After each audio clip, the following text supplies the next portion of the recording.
5 அப்பத்தை 2 பேரையும் பெருக பெருகின இயேசுவின் நாமத்திலே உங்கள் அனைவருக்கும் இந்த காலை வேளையில் வாழ்த்துக்கள். இந்த நாளுக்கு உண்டான உயிருள்ள வார்த்தை யாத்திராகமம் 23:25. அவர் என் அப்பத்தையும் என் தண்ணீரையும் ஆசீர்வதிப்பார். கர்த்தர் சொல்றாரு, அப்பத்தையும் தண்ணீரையும் ஆசீர்வதிப்பார்.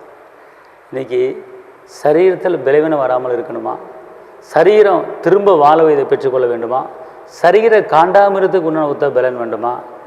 ஏசப்பா நம்ம சாப்பிட்ற அப்பத்தையும் நம்ம சாப்பிட்ற தண்ணீரையும் அவர் ஆசீர்வதித்தாலே அந்த ஆசீர்வாதமான ஆகாரமே நம்மளுக்கு ஒரு பலனை கொடுத்துரும்.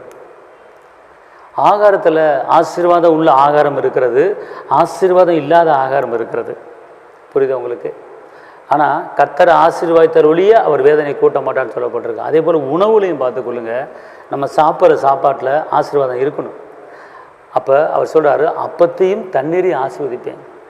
அப்போ நான் அவர் ஆசீர்வதித்த தண்ணியை குடிச்சு பாருங்கள், அவர் ஆசீர்வதித்த ஆகாரத்தை சாப்பிட்டு பாருங்கள், உங்கள் உடம்பு திடாகாரத்தமாக இருக்கும், எந்த நோய் நொடி வராது. எத்தனையோ ரோட்டில் வைக்கிற எத்தனையோ கண்ட உணவுகளை வாங்கி சாப்பிட்டு எத்தனையோ விளைவினங்களை வாங்கி கொண்டு இருக்கிறாங்க.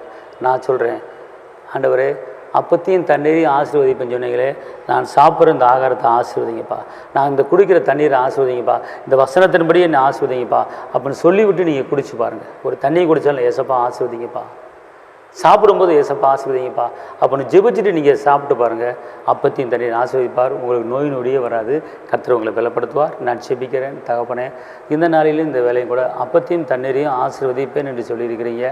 ஆண்டவர், யாரெல்லாம் சாப்பாடு சாப்பிடும்போது ஜெபம் பண்ணுறாங்களோ, யாரெல்லாம் தண்ணி குடிக்கும்போது ஜெபம் பண்ணுறாங்களோ, அந்த ஜெபத்தை கேட்டு அதை ஆசீர்வதித்து ஆண்டவர் பெருக பண்ணுங்க, நோய் நொடி இல்லாமல் காத்துக்கொள்ளுங்க, சுகத்தால் பலத்தால் நிரப்புங்க. இயேசுவின் நாமத்தில் பிதாவே, ஆமென். கர்த்தர் உங்களை ஆசீர்வதிப்பார். தேவனுக்கு மகிமை.